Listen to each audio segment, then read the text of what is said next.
If you want access to bonus episodes, reading lists for every series of Empire, a chat community, discounts for all the books mentioned in the week's podcast, ad-free listening, and a weekly newsletter, sign up to Empire Club at www.empirepoduk.com.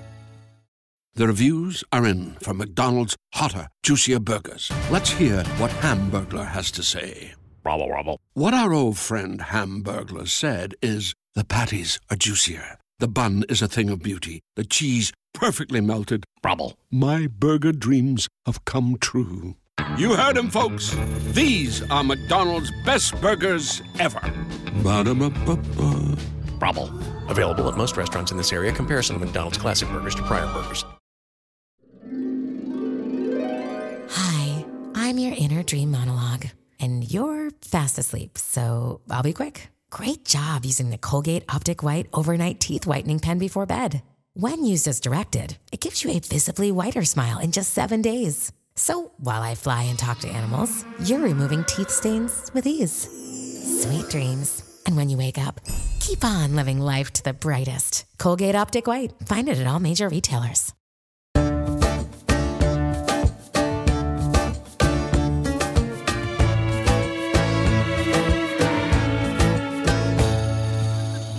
Hello and welcome to Empire with me, Anita Arnon. And me, William Dalrymple. And with us, because we've locked all the doors, we've nailed the windows shut. There's nowhere for him to go. Professor Ali Ansari is with us, Professor of Iranian Studies at the University of St Andrews. On spectacular form. Because you're so good. And the thing is, Willie and I both know how this story is going to end, but we're both on the edge of our seats. Like, what's going to happen next? It does, and it feels like a sort of terrific tragedy building up, that there's something, so much promise, so many possibilities, and then you know how it's going to end. But I really, really, really, really want to know, where are you, Ali? Because this, you exist at this point in time. In the early 70s, I was somewhere between Geneva and Brussels, because my father was an ambassador for the Shah, as it happens, and was based in Geneva and then Brussels. So until around 1974, I would have been in Europe, and then my father basically retired, and we returned to Iran. So in the lead up to the revolution, I was in Iran. I mean, obviously, and I was going to the British School in Tehran, by the way. I'm an alumni of the British School in Tehran.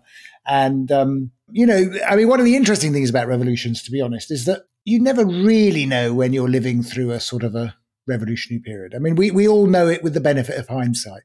And even when I left Iran in June 78 to come to school here, actually, to come to school, the boarding school in Britain, I didn't think I wasn't going to return. No one did they? No. I know so many Iranian expat friends of mine say exactly the same thing. Nobody thought that the Shah was going to fall. Yeah, nobody thought, said, oh, there's more difficulty. But even in June 78, I'll give you an example also of how bizarre these things are. So I've actually rather sadly kept this old diary that I had as a kid. And one of the things I noticed is in April 78, I went to see The Spy Who Loved Me in Tehran, in the original Persian, as I always tell people. And and it was nothing. Nobody thought anything strange of it. When he goes off the cliff and the Union Jack flag comes out, everyone was hooting and yelping in the cinema and clapping. But, everyone would tell you, the revolution had started. Wow. Okay. I've not lived through a revolution, but a little bird tells me you also still have in your possession your Empire of Iran passport. Is that right? I do. Let's see.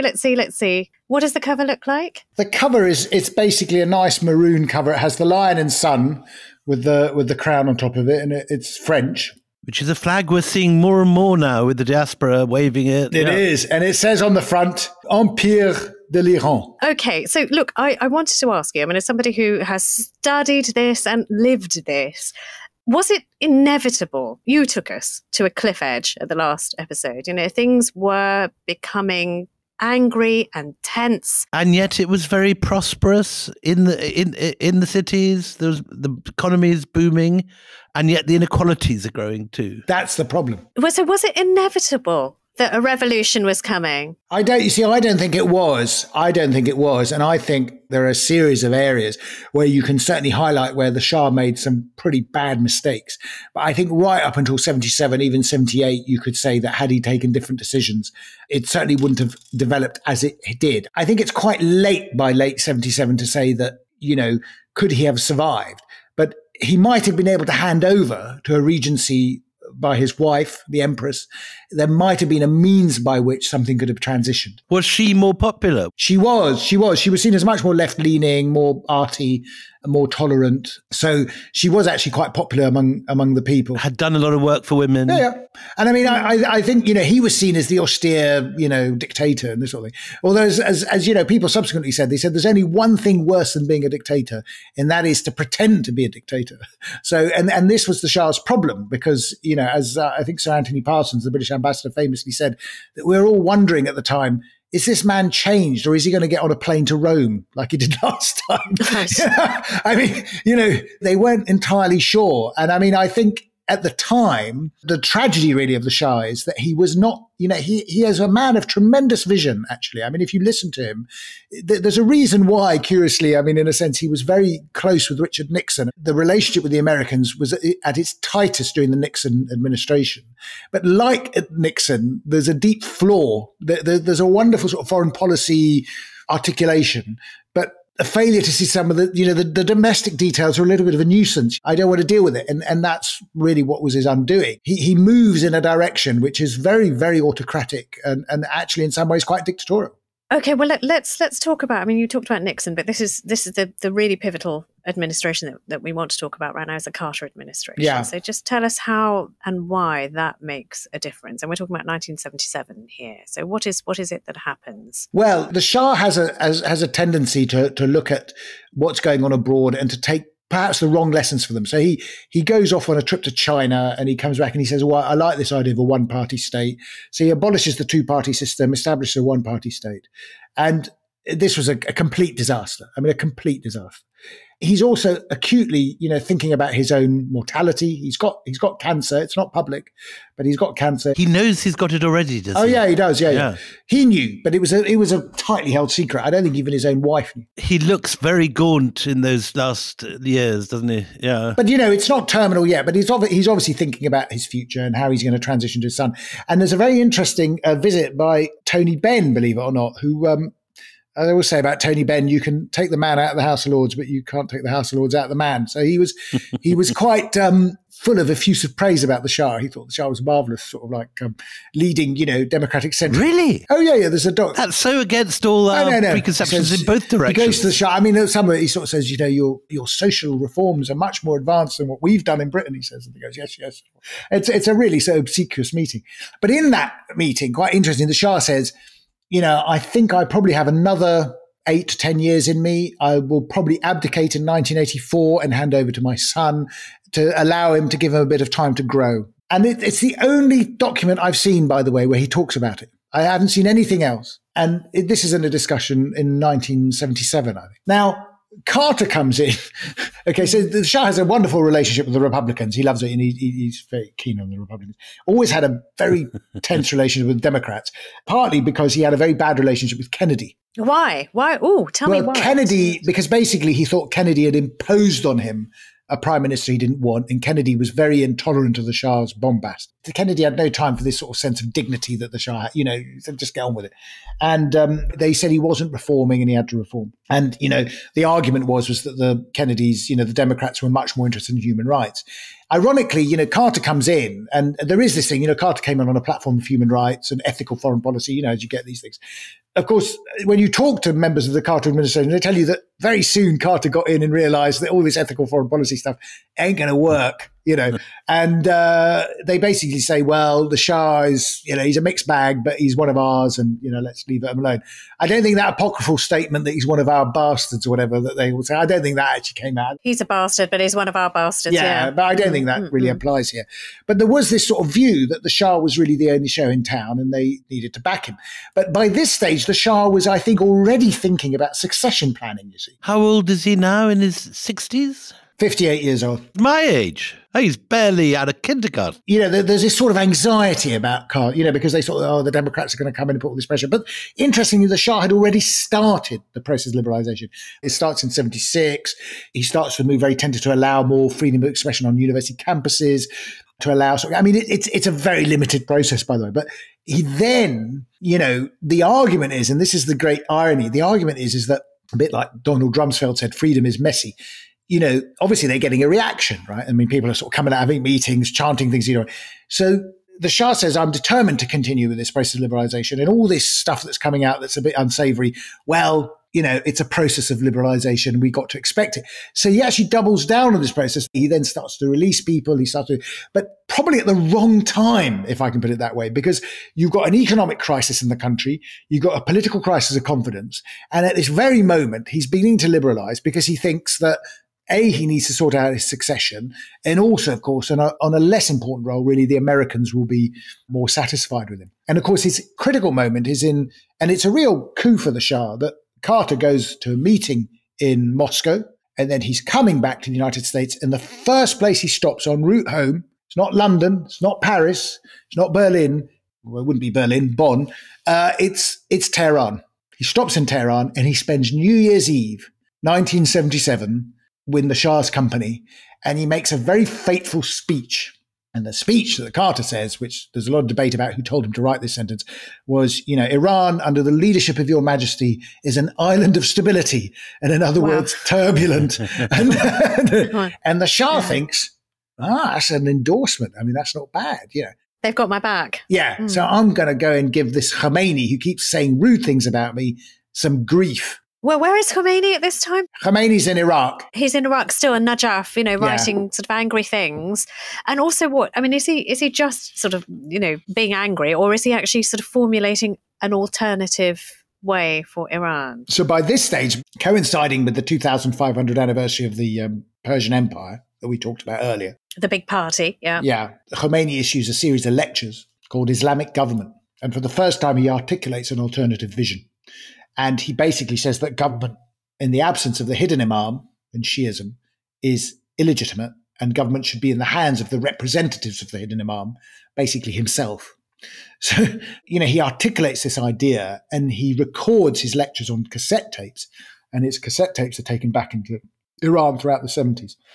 But Khomeini was one of a number of opposition leaders. He wasn't the only one, but he was certainly there. Ali, what I find hard to understand now, looking back at it, is what was his attraction? Was he a very fiery speaker? Was he very charismatic? Because he appears in the photographs to be so austere, so puritanical, fierce, unsmiling. The chief attraction of Khomeini, apart from his educational background, which appealed to both, traditionalists and modernists, and also his own desire to cultivate the young. I mean, Khomeini was very careful at cultivating public support among the young. But his chief attraction was basically that he offered clarity and he offered decisiveness.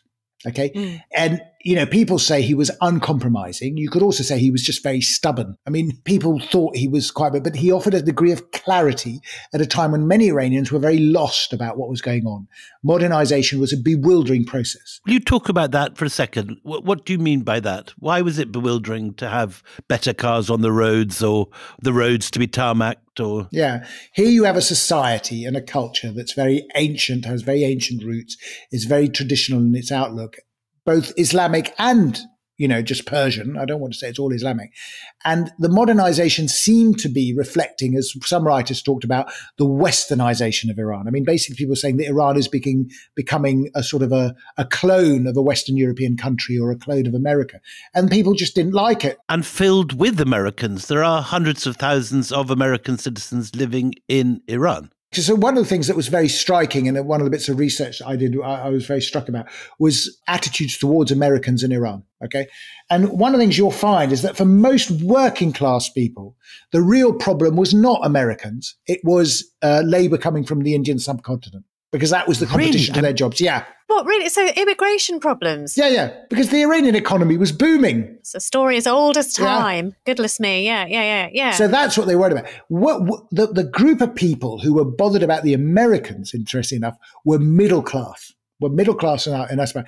Now, it's a very interesting dynamic, because the argument had been that the Americans will provide economic and technical and military support to Iran, but eventually Iranians will start to take over these professional jobs, a bit like with the oil company. What was happening was that some of the equipment that the Americans were sending into Iran, military equipment, was of such a technical specification that actually they were shipping more technicians to come and service them. Same in Afghanistan recently. Yeah. So what happened is that a lot of these people said, we were under the assumption that as the country develops economically, there'll be an Iranianization of the labor force. But actually what was happening was more Americans were turning up to service. Now, the interesting thing is that it's in the 60s and 70s that you get an influx, and you're quite right about this, of Western sort of workers who have no interest in Iran. They're there to make money. Previously, when Westerners came to Iran, they were Orientalists and, diplomats and, they had some interest. They had respect and love and adoration. Yeah, absolutely. Whereas this lot all just came in and said, oh, it's a great place to make money. But there's even more than that. And because of, the judicial reforms that you talked about earlier, whereas in the Emirates, for example, if you're foreign and you're going to make money these days, you can do that, but you have less rights than Emiratis. It was completely the flip side over, wasn't it, in Iran, that if you were American or British, you would have more rights. It is interesting. Well, they've learned the lesson. Haven't they? Yeah. Other examples in the region of oil-rich economies with vast numbers of foreigners coming in, making money, and societies radically transformed very, very quickly. Saudi Arabia, Dubai. But why is it that the Iranian one goes off the rails in this manner and not the other two? I think because in Iran, there is a tradition now of political awareness, consciousness, aspiration that you can trace back to the 19th century. Yes, you're quite right. So you have a whole cadre of people who say, what happened to the rights we were promised in the Constitutional Revolution? What happened to the, freedom of speech and all this sort of stuff? And they're very well educated. They're very well traveled. They're very good universities. The University of Tehran, one of the great universities of the region. Yeah. But why does Khomeini appeal to intellectuals and the people working in the bazaars? Why? So it's a very good question. And one of the interesting things we found when we've done surveys of sort of like the people who became radicalized in the Islamic world, one is that Khomeini and his acolytes offered a sort of a radical mix of Islamic Marxism, if I can put it that way. Khomeini, for a start, borrowed much of the language of Marxism. When you see those movies of those westernized associates of Khomeini, they're not all beardies. There's all sorts of young, Western-educated, left-leaning people hanging around his camp. And the revolution, by the way, was basically led in many ways, at least by the left, not just by the clerical, but it was a union of the left and the clerical classes. It's the left that provided a considerable amount of the heft in the overthrow of the Shah. Okay, and these people are going to see him in Najaf, and they're learning from him and his tapes, and they're bringing his tapes back. And they say things like, oh, he does philosophy, and he does. But the other thing is if you look at the educational background. Yeah, and he's a poet. It's always dangerous.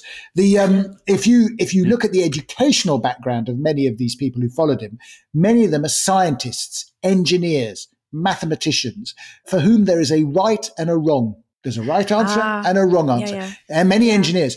The old Iranian dichotomy, the truth and the lie. And you're right, actually. I mean, I think there's got to be more work done on this, but I suspect, and do you remember when I said there were bureaucrats and technocrats? So under Reza Shah, the bureaucrats, when they went abroad to study, they studied the humanities, law, politics, history. You had a degree of nuance. Yeah, grey area subjects. Yeah, yes, grey area subject. Yeah. In the post-1960s, what do you go and study? Medicine, technological subject, engineering. We want engineers. We don't want people to deal in politics. We want people who can deal in clear scientific fact. Well, there may be the binary thing, but it's also if you've trained and you've become an engineer, and then you come back to your country and nobody's explaining the technology to you because they've got their own Americans who they and it's all. Where are you going to go? What are you going to do? That's also very, very irritating. Exactly. I think you're absolutely right. So they're very well educated, but they're not. It's not in the humanities. I mean, again, I think there's more work that needs to be done on this. But I've always found it, like you, I've always found it very striking. Why on earth would these people educated in all these wonderful Western universities come and pay heed to this? It's because I think Khomeini, he basically offered a clarity they could relate to. What do you do in this crisis? It's very easy. He says the Quran and it says this. Boom, boom, boom. But just don't you want to, as an academic, just go back and shake them? I know. What are you thinking? Don't go down this path. I know. But he also led, I'm sorry to say, I think he also was dissimulated, I think is the polite way of putting it, but where he said things like an Islamic government will be a constitutional government. Okay. He promised them things that they wanted. Well, he said it's a constitutional government, but of course, when you look at the detail, what he's saying is it's an Islamic constitution and I'm the one who can interpret it. Oh my goodness, right. Okay, see so what I they mean? never read the small print. I do. Well, I see what you mean. I don't know why they didn't see what he meant. And all these lefties, just not to spoil the plot, but all these lefties are the first against the wall after the revolution, aren't they? Absolutely. Well, isn't it always the case? Oh, but hang on. At this point where the court of Khomeini is growing with, people who one could argue should have known better, but, there they are. At what point does he train his cannons on the Shah? He's talking about a different way of doing things, but when does the Shah become the man who's got to go? And when does he start articulating that? Well, no, I mean, that happens throughout the 70s. But the point is, nobody's listening. The people start to listen. So what happens is the Shah has this article placed in a newspaper on the 8th of January, 1978, generally seen as the kicking off point of the Islamic Revolution. But I mean, all with the benefit of hindsight and slightly fabricated. But nonetheless, an anonymous article goes in, exiled, and basically describes Khomeini as an Indian, a homosexual, a Baha'i, a Zai. I mean, a British agent. I mean, anything you could have, they chucked it at him. And of course, this causes outrage. I mean, there's people, his supporters think, this is a complete scurrilous attack, and it's been done by the government on a very esteemed, learned theologian. Whether we agree with him or not, he's still a learned theologian. And of course, this is what sparks off a series of protests against the Shah. They start in Com? Yes. And now you get this complete perversity again, that the Iranian internal security forces are not equipped with things like tear gas or other. And so what they end up doing is shooting people. And then you shoot people, these people die, and then 40 days later you go and celebrate their martyrdom, and the cycle begins to go. There are very, very good videos and footage of this whole period, aren't there? And you can see these angry young men in flares. I have to tell you how up until June, July, nobody thought the Shah was going to fall. Okay, Margaret Thatcher, leader of the opposition, goes to Tehran in April to get a bit of a history lesson on world politics. There's a plan for a state visit at some stage that they're working on. But the most dramatic thing is the British ambassador in Tehran goes on a 3-month vacation. Anthony Parsons. Yeah. So when you look at it, and I've written a quite detailed article on this here, it's very interesting to see when people in the embassies start to think something isn't right. And really, that starts to happen in August, September. So when Anthony Parsons comes back from his summer vacation, he goes, there's something that's not happening here. The Shah is losing control. People shouting death to the Shah now in the streets. Well, basically, the death to the Shah, there's a dispute over when that was first said, but we think it was basically after the Jaleh Square massacre, which is Black Friday, which was in September. I mean, to cut a long story short, every conceivable decision is the wrong one at the wrong time. He puts in martial law, but he puts in martial law with a general who doesn't like to shoot people. He releases political prisoners from prison en masse and then arrests all his own supporters. Many of the first people to be executed when the Shah fell were people that the Shah himself put in prison. Oh my God. Okay. I mean, just 1 second more on the Black Friday. I mean, again, if you're going to screw this up like this. So you've got, sort of protesters coming out and, they're loud and noisy, I guess, at first. They're not violent at first, but doesn't he send in tanks? What he sends in really, I mean, what actually happens is, under martial law, they want to, obviously the tanks are there to sort of maintain order, but it's completely, as you say, inappropriate. But what he does is he sends in, obviously martial law, he sends in the troops. And at the Jaleh Square massacre, there were about 82 people died. And earlier, there'd been 370 dead in Abadan in the Rex cinema, and that was meant to be blamed on him. Oh, more than that. And the interesting thing about that, of course, that was actually Islamic radicals who did it. But he gets the blame. He gets the blame, yeah. So the Cinema Rex fire is a disaster. I mean, 400 people are locked in a cinema and burnt alive. And of course, they all say this is Savak, and it isn't. But, of course, the authority had failed by that. But the thing about the Jaleh Square massacre is, of course, people exaggerate the numbers that die there. But the biggest consequence of the Jaleh Square massacre is that on the Shah himself. I mean, he's deeply shocked by it. He can't deal with it.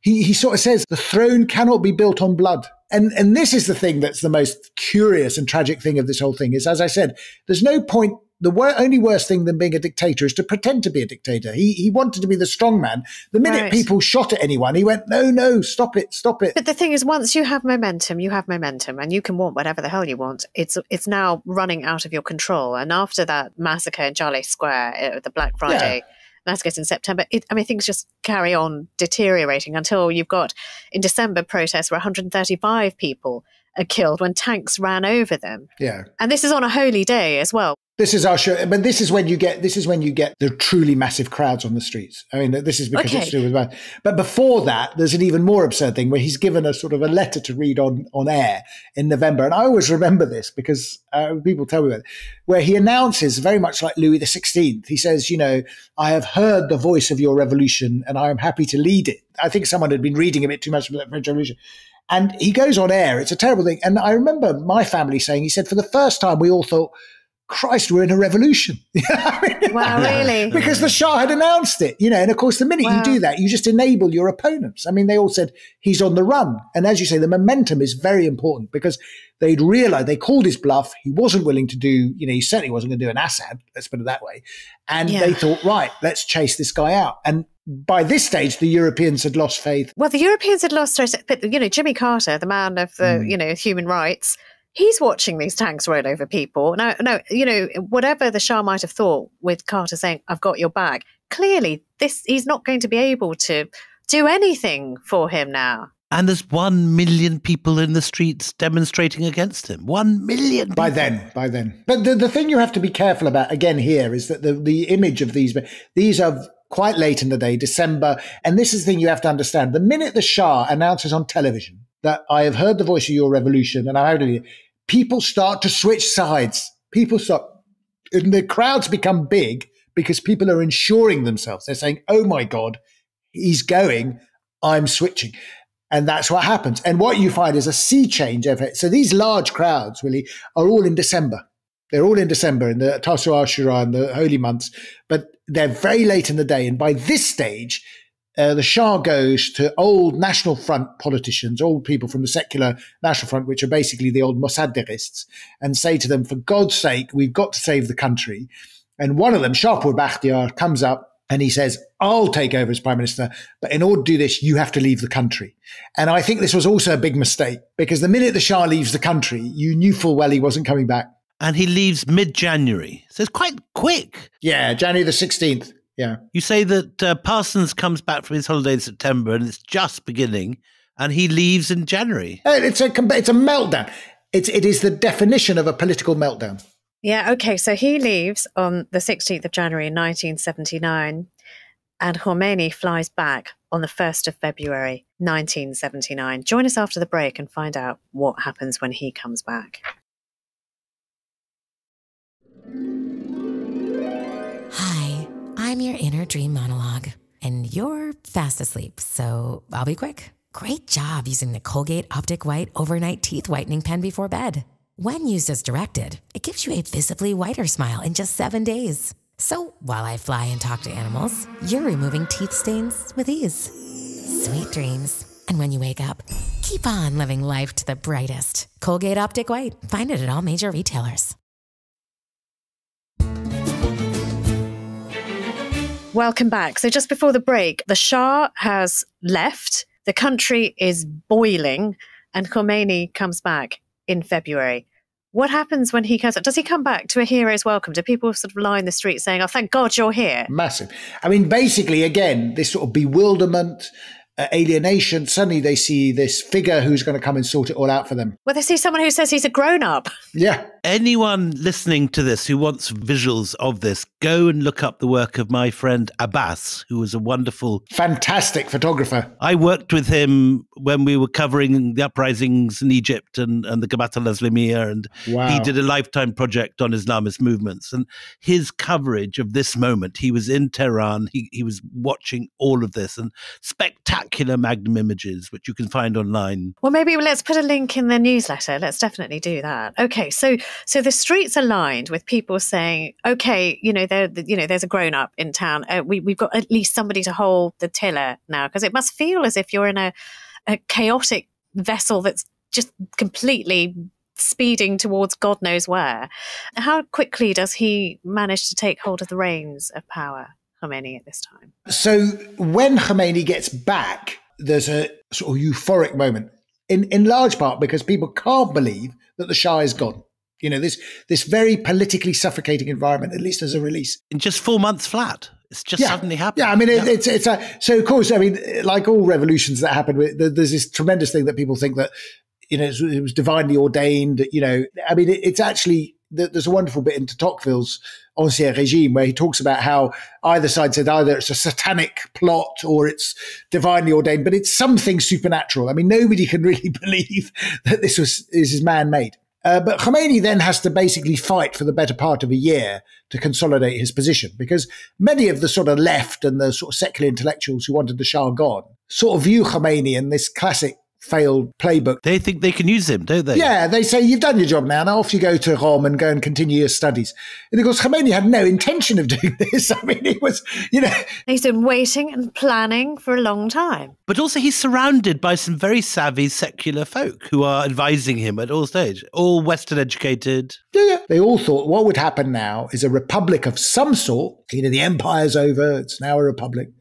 And of course, Khomeini said, well, it'll have to be an Islamic republic. And they went, yeah, that's cool. But what they didn't realize is by Islamic republic, he was now saying a theocracy. The crown may have gone, but the turban will replace it. How quickly does he set up, his revolutionary committees of retribution, if you like, to sort of, Well, that's all going. I mean, actually, so what he does is he sets up a provisional government of his own with a sort of a religious nationalist.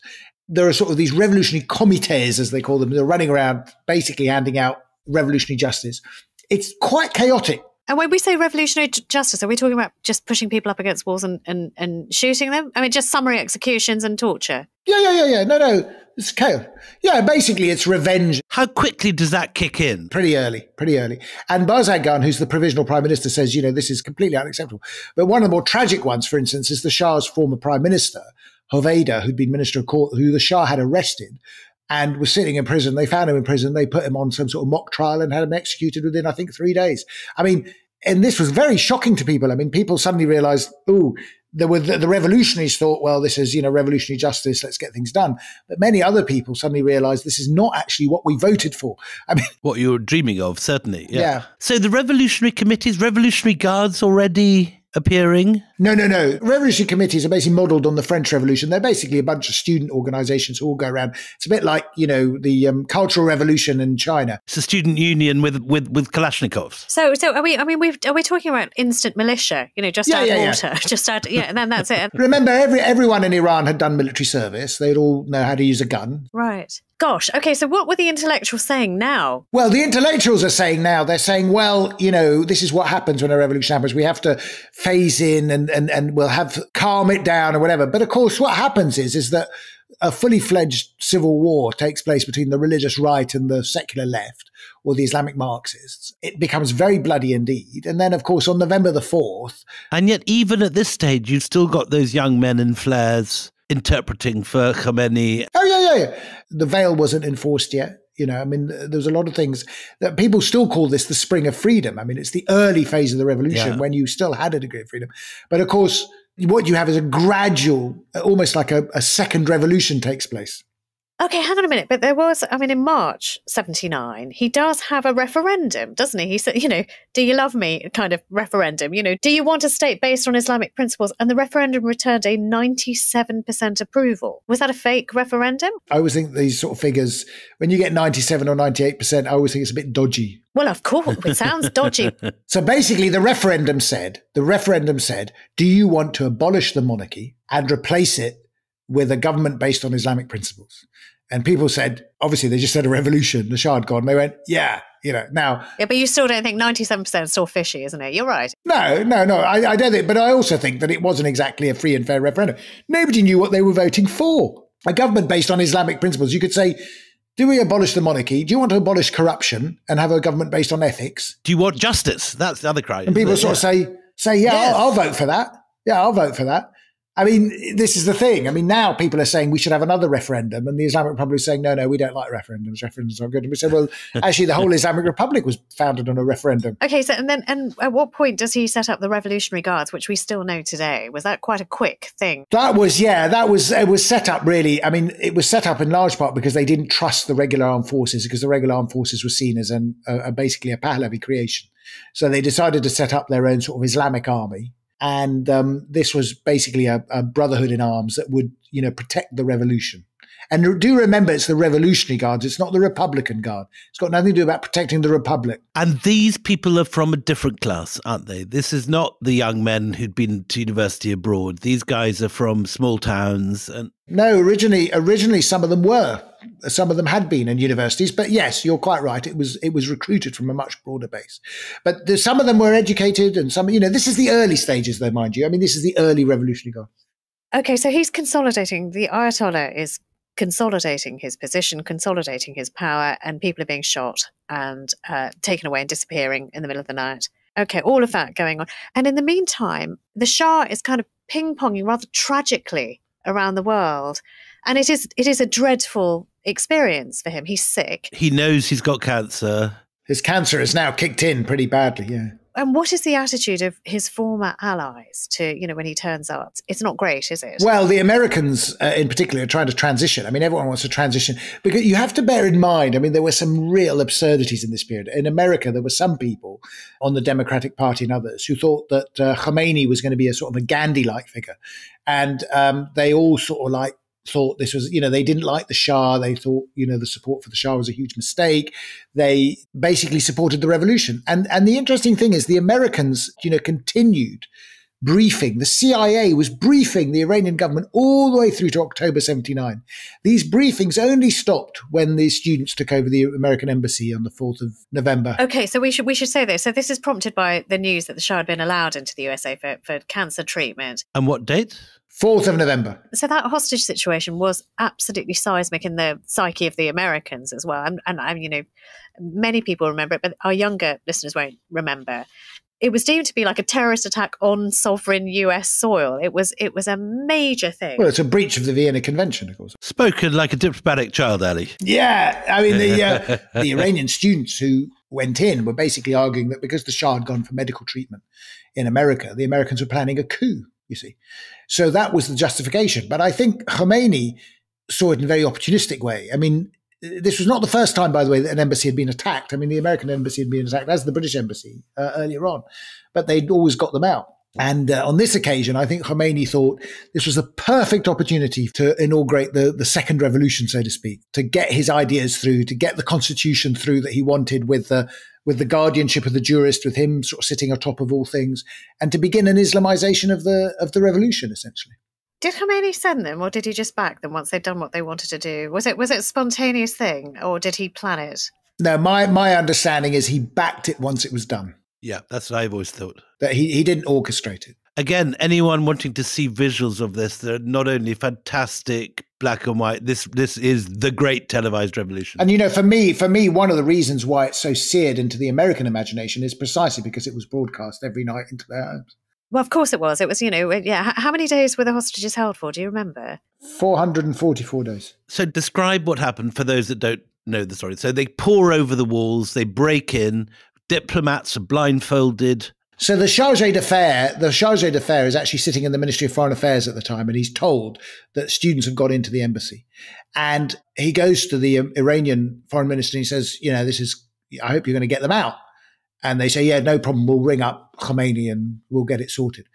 Khomeini does not give the answer that they expect. And of course, what they also find is these students are all armed and they've got guns. Now, the Americans didn't resist it in a sense because they thought this is a routine thing in a revolutionary environment. They'll be out. But instead, what happened was the Marine guards were disarmed and whatever. They took the hostages. They released a number of the black staff because they were seen as, quote, oppressed, and therefore they were allowed to go. But they kept everyone else. So still very much a kind of leftist spin to this whole revolution. Yeah. I mean, basically, you've got to remember, it's the post-Vietnam period. It's the post-68, student protests in France. This is all part of that sort of wave. Yasser Arafat at large over the border. Yeah. Okay, so when it becomes clear to the Americans that, no, Khomeini's not going to lift a finger, in fact, he's going to exploit this starts actually impacting on the Carter's presidency as well, because he looks weak for every day that the nighttime news in America is showing those hostages are still in there and they're not coming out. And here's an anomaly you won't have worked out, which I got wrong, actually, when I first wrote my book on this. I got this quite wrong because I'd sort of assumed that this would imply a break in diplomatic relations. Carter didn't break diplomatic relations with Iran until the following March. So there was a functioning Iranian embassy in Washington, while the American embassy in Tehran. So there was no because now we tit for tat expel at a drop of a hat, we tit for tat. Yeah, they thought they could win. Wow. It was a complete disaster. Complete disaster. How many hostages? I think there were 52. So it's April 1980 when Carter finally sends the helicopters in and the men in camouflage paint on their faces. Also a complete disaster. Well, describe, because I mean, I've seen it, and because I'm a news junkie, I've seen it. Basically, the Carter decided that they'd try and get a military rescue of the hostages. And for reasons that I'm not entirely certain, I don't know, they miscalculated the distance for some reason across the desert from the Persian Gulf all the way up to Tehran. But there was a sort of sandstorm that caught the helicopters, and the one helicopter hit another helicopter, and the whole thing was a fiasco. And obviously for Carter, the worst thing is that, you know, these mullahs then started to gloat over the dead bodies of Americans in the desert. Yeah, there were photographs, weren't there, of sort of charred bodies in the desert and these mangled helicopters without a single shot being fired by the Iranians. Yeah. I mean, it was, and then of course they took it as a divine. Well, I was going to say, God is on our side. Yeah, of course, it doesn't hurt. And so basically, they keep the hostages. They keep the hostages until 15 minutes, I think, after Reagan had been inaugurated as the new president in January 1981. Right. And it is the thing that's said to have hobbled the Carter presidency completely. This whole fiasco made him look weak and ridiculous. Yeah. Yeah, completely. It made him look weak. And of course, Reagan was, ironically, it brought in a much tougher American administration. Is this, would you say, the root of the hatred that, now exists between America and Iran? That, you made a mockery of us and we hate you. Yeah. I mean, so basically the Iranians say, we did this because of 1953. So they root it down to 1953. The Americans obviously have they say, no, 1979 was a complete atrocious. And to be honest, the American case is stronger than people think, because the Americans were actually helping the Iranians right up until October 79. But then the third thing that really puts a nail in the coffin is the Iran-Contra affair, which, as you know, sort of became exposed from 84 onwards, which is basically Oliver North. Yeah, Oliver North, and the Republicans Reagan getting badly burnt by this escapade, which actually had very little to do with the Iranians. I mean, it wasn't the Iranians who leaked it, but it was just sort of said, God, you touch Iran, it's a complete disaster. Well, again, just in a nutshell, just remind people what Iran-Contra was all about. I mean, we're sort of overstepping our boundary, but it's worth it. But it is bound up, and you've brought it up. So, I mean, what was Iran-Contra? I mean, basically, in September 1980, Saddam Hussein invades Iran. So the revolution quickly morphs into a war, and there's a major war, the first significant war the Iranians have been involved in the modern age. During the war, the Iranians are looking for equipment. I mean, they're looking to resupply what is essentially an American army, by the way. I mean, it's American equipped army, British equipped army. And British, yeah, they got Phantom jets. Yeah. They had a lot of equipment. I mean, it was a very powerful army. I mean, to be honest, the Shah had built up. And interestingly, of course, everyone says that the revolutionary government was extremely grateful to the Shah for having built up such a powerful army. Because, once Saddam Hussein invaded, they needed something to resist with. So the Americans, basically, there was a wheeze, shall we say, that the Americans would supply Iran with some of the spare parts it needed for its air force and other things as a means of opening the door to moderates in Iran. It would help build bridges. And the contra side of it is basically that Oliver North decided on his own back, I think, that the money they got from Iran for these extra spare parts could then just be siphoned away to help the Contras in Nicaragua. Contras being the right-wing sort of death squads. Yeah, opposition to the Sandinista government, I think. We all know families like Ali's that are now in exile. There are huge numbers in Paris, huge numbers, massive suburbs in LA. How quickly do all those people pack their bags and flee from Iran? Is it a slow seepage? No, there are successive waves. I mean, there are successive waves. So there are people that go in the revolution, there are people that go during the war, and then there are people that go in the 1990s and afterwards. Total numbers? I think that, it depends whether you call them first or second generation diaspora, but I think there's 4 million, 5 million abroad. Out of a population of? Well, now the population in Iran is doubled. I mean, almost tripled to what was the intention. So in 1978, the population was around 38 million. Now it's around 90 million. I mean, this has its own consequences for the sustainability. So it's what, 10% of the population? 4 million leave out of 40? Yeah, you could, yeah. I mean, basically over time, I think if you took second generation, third, it could be even larger, but the figures are disputed, particularly in this country and other places, because, there are those that are first generation immigrants, but then after 40 years, you've got several generations, haven't you, really? But most of the elite, 10% of the population, leave the country. And what I mean, we were talking about Iranian friends and the Iranian diaspora. I mean, I've heard Iranian friends who came to London, whose parents came to London, who say, you know, there were cafes that served Iranian food, and you'd have people sort of who supported the Shah and hated the Shah, all eating in the same place, all displaced from Iran, all mourning the fact that they'd lost their home. You know, they were on opposite sides of this, and they'd both lost. Yeah, because both the monarchists and the left lost, yeah. And you have a religious right, but you have a religious right in Iran, and you have a sort of an Islamic republic that's become in its own way much more autocratic than the Shah ever was, because it's a religious despotism. Tortures more people. More people. I mean, what I always say is that the Islamic Republic took none of the virtues, but multiplied the vices of the Shah. Do you see what I mean? I mean, so... Yeah. And it's a problem. And I think what I suppose is interesting from a, quote, empire point of view is how the Islamic Republic has sought to revamp nationalism and a sort of an imperial mentality to keep people on board. So, you know, you'd think that having overthrown, 2,500 years of monarchy, you would have laid monarchy to rest. But actually, in Iran, Cyrus the Great is more popular than ever. So we've talked about this before, and it's so interesting. But Cyrus the Great is popular among the young who question the legitimacy of the clerics. Is that right? But it was promoted. It was promoted by the clerics. Oh, I mean, this is the bizarreness. I have been in Iran where clerics have said to me that Cyrus the Great was a religious man who promoted monotheism. Really?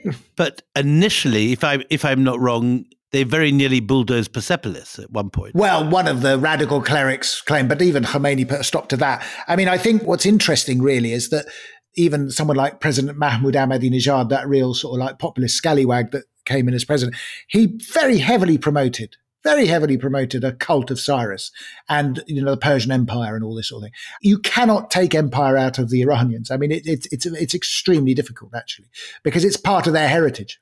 In a nutshell, then, how did the revolution in Iran that we've been talking about, and you've been so brilliant, can I just say thank you so, so much. How significant was the Iranian Revolution for the world, would you say? I think it was enormously important because it completely altered the geopolitics of the Middle East. It removed a Western ally from the heart of the Middle East and completely altered those relationships. And of course, it introduced radical Islamism into the political debate in a way in which it hadn't been before. Which is to this very day today is changed the region completely. All those secular resistance movements like the PLO overthrown by Hamas. The Taliban now ruling again in Afghanistan. And of course, they're all fighting each other. If you look at it recently, I mean, there's no such thing as Islamic unity, I have to say. They're all at it to each other. But it's, the interesting thing is when you look at some of the radical Sunni Islamist movements, including, ISIS and these people in Taliban, they how do they describe the Iranians? They describe the Iranians as these sort of majus, these Zoroastrian, idolaters. Shia are not Muslims, many of them say, yeah. So, but once that genie's out of the bottle, it just, it's multiplied and grown and grown. I remember reading something and they said, these are Safavids. They're Safaviya. The Safaviya. And they're basically saying these are sort of like a bastardized version of it. It's basically a Persian imperial project. And you'll hear it in the Arab world quite a lot, actually. But one thing we should say, and this is the baffling thing of all, when Khomeini dies in 1989, 10 million people turn up at the funeral. 1/6 of the population turn up. That personality cult is there. So however baffling we find it, however terrible he was. I also talked to people who said that they turned up out of pure interest, I have to say, because they just thought, it was an interesting bit. I think in the actual funeral itself, it wouldn't have been more than 1 million or 1.5 million, but it was certainly very, very large. I mean, it was certainly very, very large. And just finally, I mean, you're a historian, you look back, but if we were to make you look forward, is this a regime that is going to stay and run on and on or not? How has it lasted as long as it has? It's lasted as long as it has because I think no alternative has really shown itself yet to be a viable alternative. I think the Islamic Republic of Iran has inherited a very powerful state from the Pahlavis and has essentially run it down. I mean, that's basically what it's done. It hasn't reinvested in it. And you can see that on many different levels, not least ecological, environmental, economic, whatever. I mean, it's basically an extractive state par excellence, and it's done very well at extracting stuff out and not very well at investing in. And that class of Revolutionary Guard from the boonies are now very rich and done very well for themselves. feather their own nests. Absolutely. Things move on. Well, look, thank you, and thank you again. That is all from this absolute blockbuster. I think a Persian marathon, the only Persian to have run a marathon. And yeah. Willie, you can unlock the doors. Thank you. You're allowed out Put the now, dog's Ali. back in the kennels. He can go. Professor Ali Ansari, thank you so much. Until the next time we meet, it's goodbye from me, Anita Arnon. And goodbye from me, William Drupal. Thank you.